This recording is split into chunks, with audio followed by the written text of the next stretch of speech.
we are always out there looking for help, but we are never willing to look inwards and exhaust what we have for a start. For instance, police reform is a major part of, is a critical component of whatever we need to be talking about this time when it comes to national development. And this is not just reforming the police officers now, but it is about reforming the system.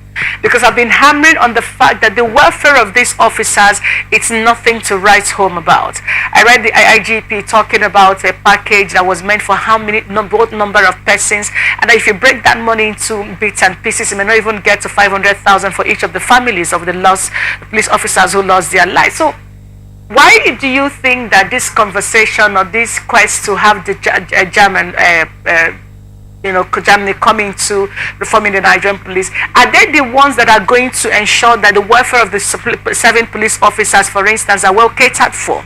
Are they the ones that are going to ensure that you have better schools for the awards?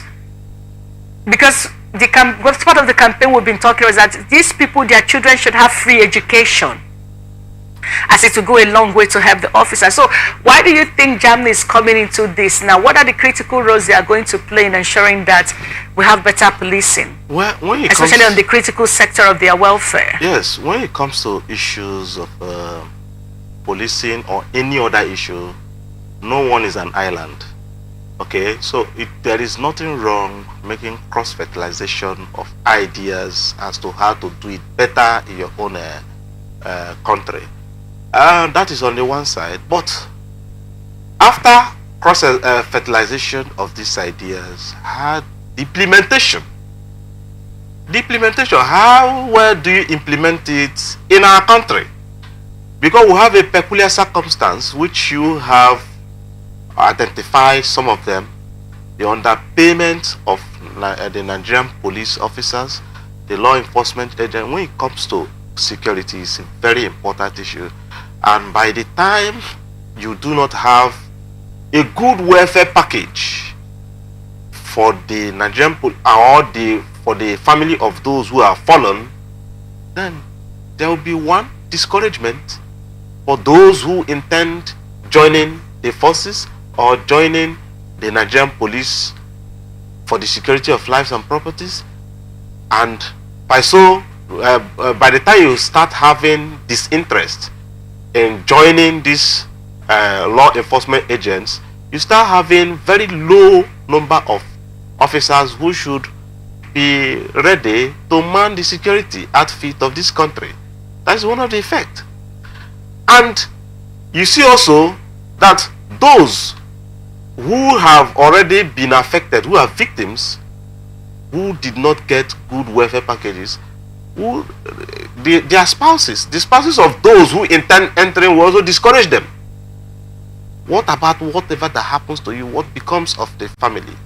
You understand what I'm saying? What about even their welfare while they are in service? While they are in service, that is another thing. Have you visited some police station? Yes, I have. The stench that hits you when you come close to the station, the men themselves, you understand? Yes. Their looks, the way they appear, these people literally buy their uniforms with their money. Yes. So I don't know what you think we can actually do to ensure that whatever help we're getting in the name of a cross-fertilization of ideas, which I agree is not a bad thing, but can we concentrate on one of the major Achilles heels within the Nigerian police force, which has to do with their welfare? Now, I would say welfare is very, very important for someone who is securing you.